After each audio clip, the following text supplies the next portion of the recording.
She murdered her husband and then had to pretend to be a serial killer to get away with it. This is the unbelievable story of Stella Nickell. Stella was 42 years old, living in Seattle with her husband, Bruce. And she had a problem. She was done with her marriage. Bruce wasn't the man she fell in love with.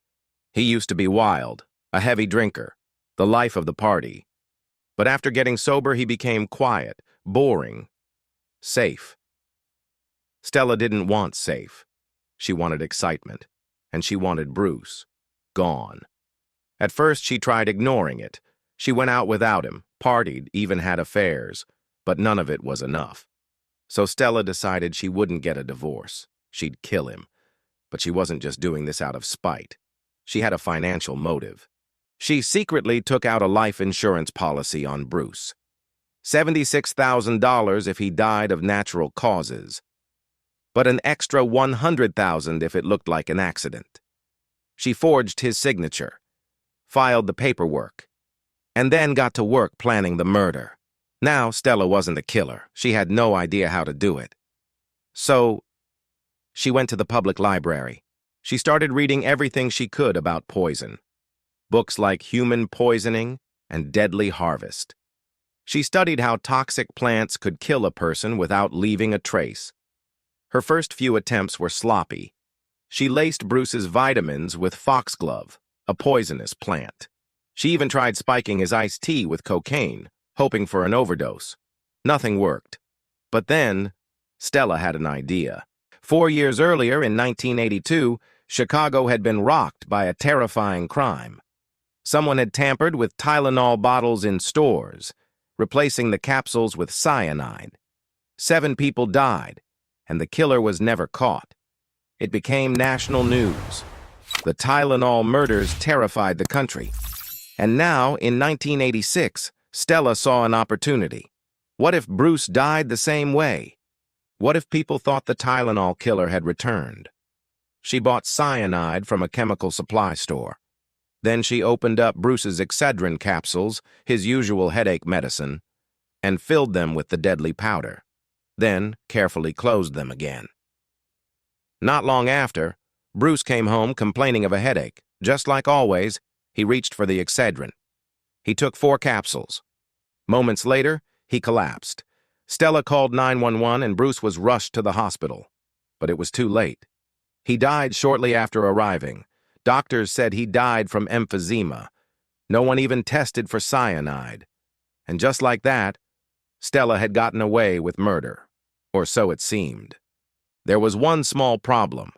The insurance policy only gave her $76,000 for a natural death. But to get the extra $100,000, she needed his death to look accidental. So, she decided to take it a step further.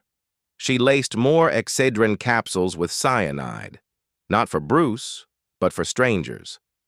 Then she placed those tampered bottles on store shelves around Seattle. Soon after, an innocent woman named Sue Snow bought one. She went home, took the pills, and collapsed. Just like Bruce. Only this time, the coroner tested for cyanide and found it. Panic erupted. News reports warned the public the Tylenol killer might be back. The manufacturer issued an urgent recall, and the FBI launched an investigation. Stella saw her moment.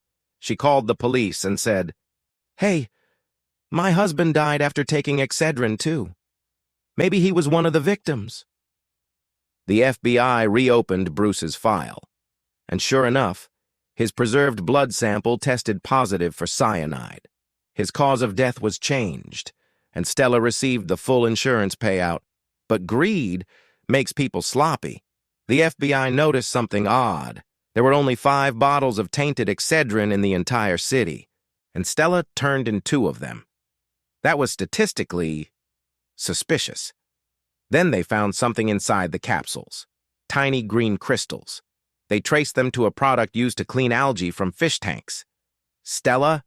She had a home aquarium, and she crushed her algae treatment tablets in the same container she used to mix the cyanide. The evidence was building, but the biggest break came the next year, when Stella's own daughter came forward. She told police that her mother had talked about killing Bruce for months, that she had tried to poison him before, and that she had checked out library books about deadly plants.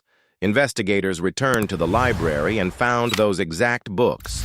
Stella's fingerprints were still on the pages about cyanide. That was all they needed. In 1987, Stella Nickell was arrested for the murders of Bruce Nickell and Sue Snow. In court, she claimed she was innocent, that the real killer was still out there, but the jury didn't buy it. She was found guilty and sentenced to 90 years in prison, all for a man she didn't want anymore, and a plan that forced her to fake a serial killer just to get the money. Stella wanted freedom. Instead, she got a lifetime behind bars.